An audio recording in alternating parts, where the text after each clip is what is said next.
Hello, I'm Kieran Inch and welcome to Teagasc, the Teagasc Shape podcast.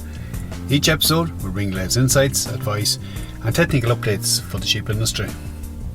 With silage season kicking off, we catch up with Damian, sheep specialist, who'll discuss how we go about producing high quality, high DMD silage. Given its importance for use during late pregnancy, it's vital we take the necessary steps over the coming weeks to ensure we have sufficient supply and quality silage available for next winter.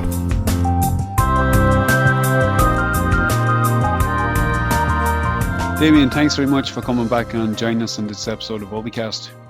No problem, Kieran. Damian, I know it's a long way off, but next year's winter feed, really the preparation for that goes in now in the coming weeks, and the steps we take has a major influence on it. We often hear that digestibility is king when we're talking about silage quality for sheep. Why is that the case? Digestibility silage, high DMD silage, has a high metabolizable energy concentration, and it also has high intake characteristics. So if yours are in high DMD silage, they will be having high ME intakes, which results in high animal performance.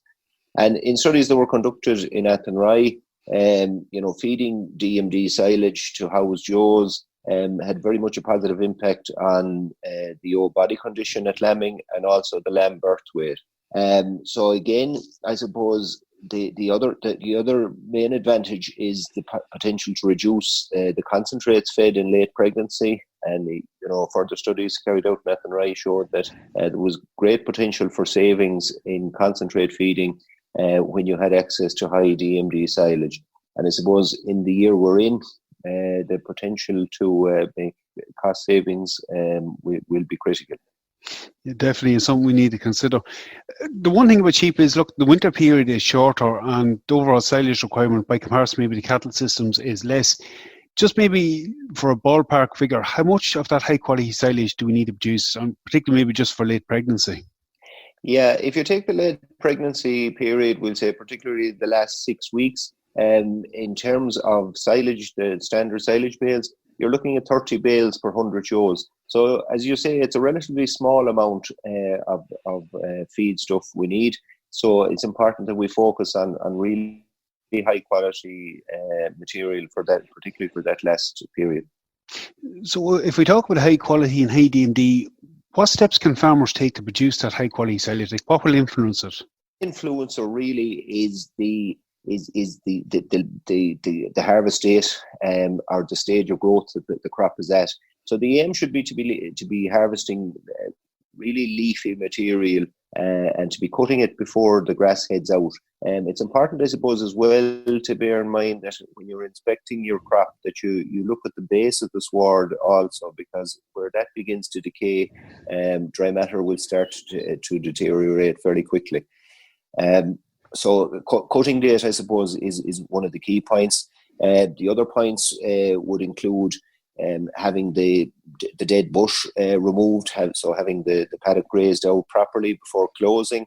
Again, having a fairly active wilt if you're going for a wilt, and other factors including, we'll say, good preservation and ensuring that the crop is not lodged and that kind of thing.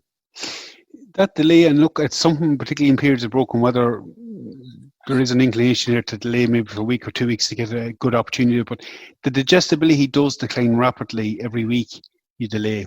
Yeah, look, it's estimated that each week delay could lead to 3 percentage units of a drop in DMD based on studies that were done. So again, I think the advice should be, to keep an eye on the weather forecast. Don't unduly delay the harvest date. When you get that opportunity in the weather, the best opportunity available, I think it's time to take the opportunity and don't unduly delay the harvest date of it. And when we're mentioning weather and broken weather, I suppose in the past couple of years there's been a big push towards increasing the dry matter and bales, and we've seen tethers and other devices become more popular. Is there a case, Damian, in some farms that were potentially overdoing it and leaving silage live for too long after mowing? Yeah, look, there's obvious advantages, I suppose, particularly with sheep, of having relatively dry silage in terms of savings with bedding and that kind of thing, but it does have a negative impact on digestibility if it's down too long, really. So I think the aim should be to go for a fairly rapid wilt, 24 to 36 hours after mowing should be the target, particularly where you have good drying conditions. If you're talking about heavier crops, there are advantages to spreading that over the ground area to help achieve that quicker drying.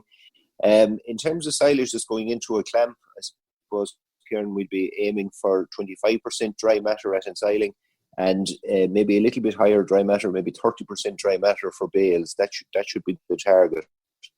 But don't over wilt, I think, if you want high quality DMD silage. Yeah, you say a bit of a trade-off, so it is there. Like the other thing that potential risk of heading and in broken weather is soil contamination, and in particular with sheep, and maybe more so in baled silage, the risk of listeria is a definite problem. So it is. What steps can farmers do to reduce the level of soil contamination or that risk? Absolutely, yeah. As you say, sheep are susceptible to listeriosis, and if you have ground conditions in a way that you're taking that there are clods of soil ending up in your pit or your bale, it is putting your sheep at high risk of developing listeriosis. Look, if the ground is uneven or has been poached, it potentially needs to be rolled at closing time to eliminate the risk of bringing in clods. The other issue, I suppose, is not mowing too bare and having your mower set correctly so that it's not skinning the ground and taking up soil. The other one we mentioned, tedding earlier on, I suppose, again, having your tedding machine set properly so that it's not unduly disturbing the ground, and again increasing the risk of soil contamination. Just when we mentioned contamination, look, mold and other issues become an issue, and preservation is important. Any steps farmers can take to improve preservation of the bales? Yeah, absolutely. Again, it's preservation. In general terms, well-preserved silage is generally higher digestibility than poorly preserved silage. And the other issue, as you mentioned, is the undesirable molds that you don't want for feeding to anything, really, for feeding to sheep. Again, in terms of the pit, ensuring that your pit is sealed and covered fairly quickly after filling, and that it's well rolled and well sealed to exclude as much air as possible. Again, it's probably advisable, particularly for these high quality bales that you're targeting for the sheep, possibly the extra layers of plastic wrap are beneficial. Again, as always, careful handling of your bales and storage, and don't undo all your good work by allowing the likes of birds or something like that to damage your bales. And it's important, I suppose, again, as always, to repair any bales that may have been damaged in transit, to seal them up again straight away. I'm just thinking, Damian, like we go to a lot of effort to produce this high quality silage. It's important where we store that, and we know what bales they are, that we use them at correct time of the year. Any advice or tips for farmers on that? Yeah, again, as I say, very often, I suppose, at farm level, particularly on farms where they're using a rotational grazing system, it's very often used where they're skipping out heavy covers and taking them out as surplus bales. And as we said at the start, there isn't a very high requirement of bales for a sheep flock. So very often the requirements are met by these high quality surplus bales. But it's important that you would identify them when you're storing them, that you know that these are your sheep bales or your high DMD bales. And again, storing them in an area of the yard that they're going to be accessible next springtime when you want to feed them.